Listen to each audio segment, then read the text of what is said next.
जितने आस्था चैनल पर कथा सुन रहे हो, जितने फेसबुक और यूट्यूब पर सुन रहे हो, तो बहुत सावधानी से सुनना, प्रयास करना। जब जब जिस महीने में जो प्रदोष पढ़ा करे, जब प्रदोष पड़े, बन सके 1 बेलपत्र, बन सके 5 बेलपत्र, शमी पत्र, हरे मूंग, हरा मूंग, बेलपत्र, कलश के अंदर थोड़ा सा पानी लेकर 1 बेलपत्र, हरा मूंग, शमी पत्र डालकर और उसमें थोड़ा सा गुड़ डालकर भगवान शिव का स्मरण कर कर प्रदोष काल में, मान लो कोई काम आपका बहुत जरूरी है, बहुत दिनों से आप थक गए हैं, नहीं हो रहा, कर्जा बढ़ रहा है, धन नहीं आ रहा, व्यापार नहीं चढ़ रहा, या कोई समस्या बहुत प्रबल है, कोई एग्जाम में बैठ रहे हो, नहीं हो रहा, परीक्षा भी दे दी है, रिजल्ट आने ही वाला है, तो भी प्रदोष काल में, प्रदोष के समय वो जल, मूंग, शमी पत्र और बेलपत्र और गुड़ का शंकर के शिवलिंग को समर्पित करना प्रारंभ कर दो। 2 या 3 प्रदोष करोगे, बाबा आपकी मनोकामना शीघ्र पूर्ण कर देगा। 2 या 3 करो। बच्चे जो 12th का एग्जाम दे रहे हैं, IIT की तैयारी भी कर रहे हैं, उनसे निवेदन है कि अपने बच्चों के लिए, आपको प्रथम कथा में भी वर्णन किया है कि जब बच्चा एग्जाम देने के लिए जाए, 1 काली मिर्ची शंकर भगवान के शिवलिंग पर समर्पित करना है, दूसरी काली मिर्ची दरवाजे की चौखट पर रखना है, अपना उल्टा पांव रखकर घर से निकल जाना है। उस बच्चे को उन्नति की ओर बढ़ जाएगा, एग्जाम में पास हो जाएगा, अच्छे नंबर प्राप्त करेगा, उसकी चिंता ना करे, वो जरूर करेगा। शमी का जो पत्ता होता है, देखा है, शमी का जो पत्ता होता है, हम पहले भी कथा में कहा है, जो व्यक्ति मदिरा में डूबा रहता है, नशे में डूबा रहता है, जो व्यक्ति बहुत ज्यादा मात्रा में ये तंबाकू, गुटखा या पाउच आदि खाता रहता है और उसका गुटखा पाउच छूटने को ही तैयार नहीं होता, वो बेचारा प्रयास करता है, ऐसा नहीं कि नहीं करता। आजकल के जमाने में तो कितनी बड़ी बड़ी बीमारी होने लगी, कैंसर जैसा रोग होने लगा, तो वो छोड़ना चाहता है, ऐसा नहीं कि नहीं छोड़ना चाहता, हर व्यक्ति चाहता है कि मैं व्यसन को छोड़ दूं, पर थोड़े दिन छूटता है, वापिस वो उस व्यसन में लग जाता है। तो हम पहले भी इस कथा को कहे, शमी के वृक्ष के नीचे शमी के मिट्टी का शिवलिंग बनाकर, शमी के वृक्ष के नीचे शमी की ही मिट्टी का शिवलिंग बनाकर उस पर जो बेलपत्र समर्पित करता है और शमी पत्र समर्पित करता है, वो बेलपत्री को उठाकर ले आता है, शमी पत्र के साथ में शिवलिंग की पूजन करी हुई शिवलिंग का विसर्जन कर देता है।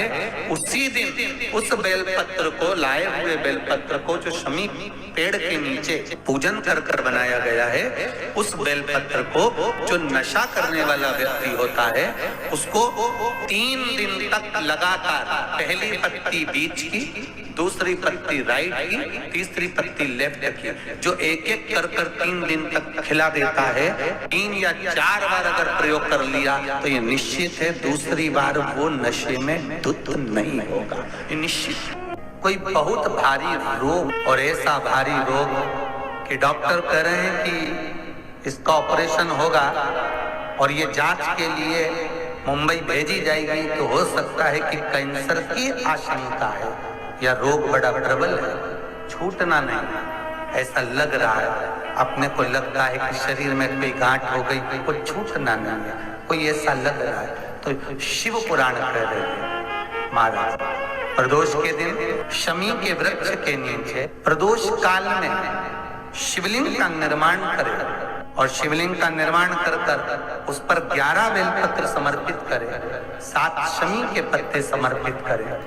5 लौंग शंकर भगवान को समर्पित करे, संपूर्ण पूजन करे, दिया लगाए, पूजन करे, अनुष्ठान करे, अभिषेक करे,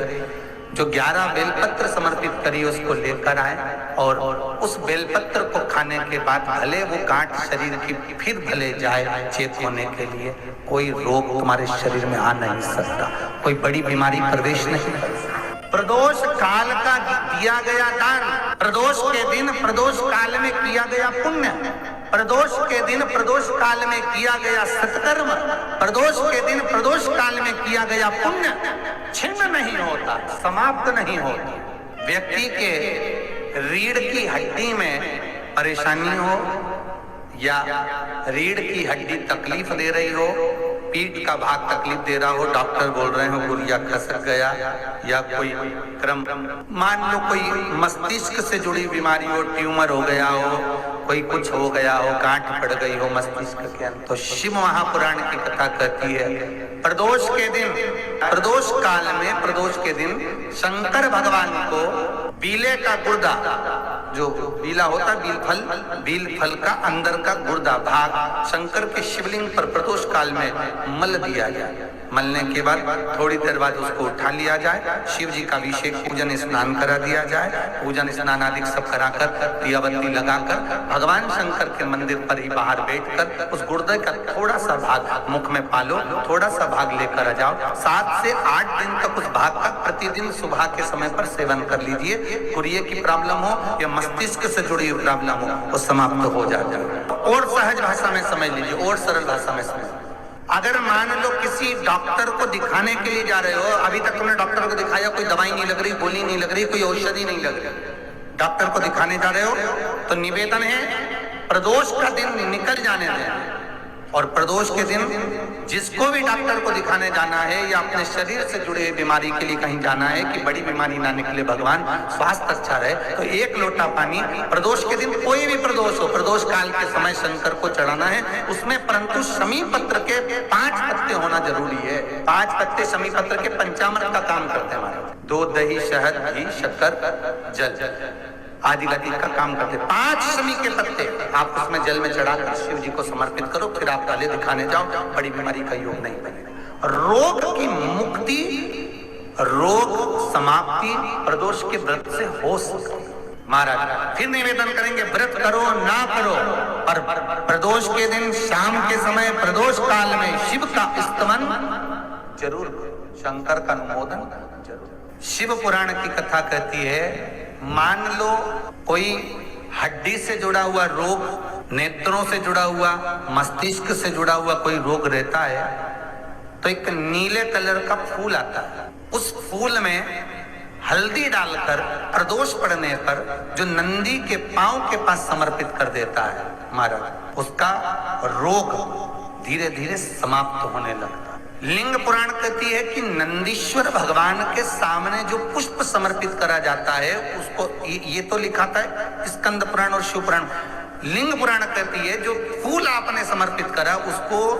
लाकर पानी की बाल्टी में डालकर आप स्नान भी कर सकते हो, उससे भी हड्डी के जितने रोग होते हैं उसमें आराम लगने लगता है। जैसे कहीं शरीर नहीं चल रहा, हाथ झुन्न पड़ रहा है, हाथ काम नहीं कर रहा, हाथ में झुनझुनी आ रही है, कंपन आ रहा है, उसमें भी ये प्रयोग काम।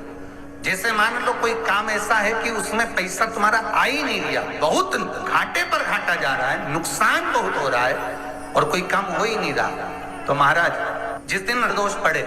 उस दिन एक लाल वस्त्र में पीली सरसों रखकर और उसके अंतर्गत कुछ भी एक, या तो बमुल का कांटा ना मिले तो गुलाब का कांटा ही उसके अंतर्गत रख लीजिए,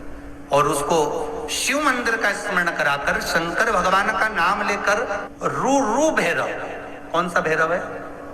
उसकी भी कथा भी आने वाली है। ये दारुक नाम के राक्षस का संहार करने के लिए जब माता अवतार लेगी तब शंकर भगवान बच्चे का रूप रखकर रोएंगे, तो शिव जी का एक नाम होगा रू भैरव। ये भैरव कहां पर रहता है, तो कहा ये शमशान में रहता है। कहां रहता है ये भैरव? शंकर का जो एक अवतार है रू भैरव, ये भैरव अवतार शमशान में रहता है। तो इस भैरव का काम क्या है, तो कहा शमशान में, शमशान की जो अग्नि होती है भले गीली लकड़ी रहे, भले उसमें कोई पदार्थ डाले ना डाले, थोड़ी देर में वो अग्नि रू आवाज, हल्की सी शमशान की जो अग्नि जलती है उसमें एक आवाज आती है। आप जैसे कोई अग्नि जलाएंगे ना उसमें आवाज नहीं आई, ध्यान देना। हमारे शमशान में अगर जो लोग गए होंगे मुर्दा जलाने के लिए, तो अगर वो एकांत में बैठेंगे तो उसमें से एक आवाज आती है रू की आवाज। तो रू भैरव का काम होता है कि उस चिता की अग्नि को तेजता प्रदान करना। फिर चिता की अग्नि ऐसी एक बार अगर भनक गई तो फिर ऐसी जलती है, ऐसी जलती है, तो उसमें रू की हल्की सी आवाज आती है। कई लोग कहते हैं हवा की आवाज, और वो भैरव की आवाज, उसका नाम है रू। तो शिव पुराण कह रही है कि उस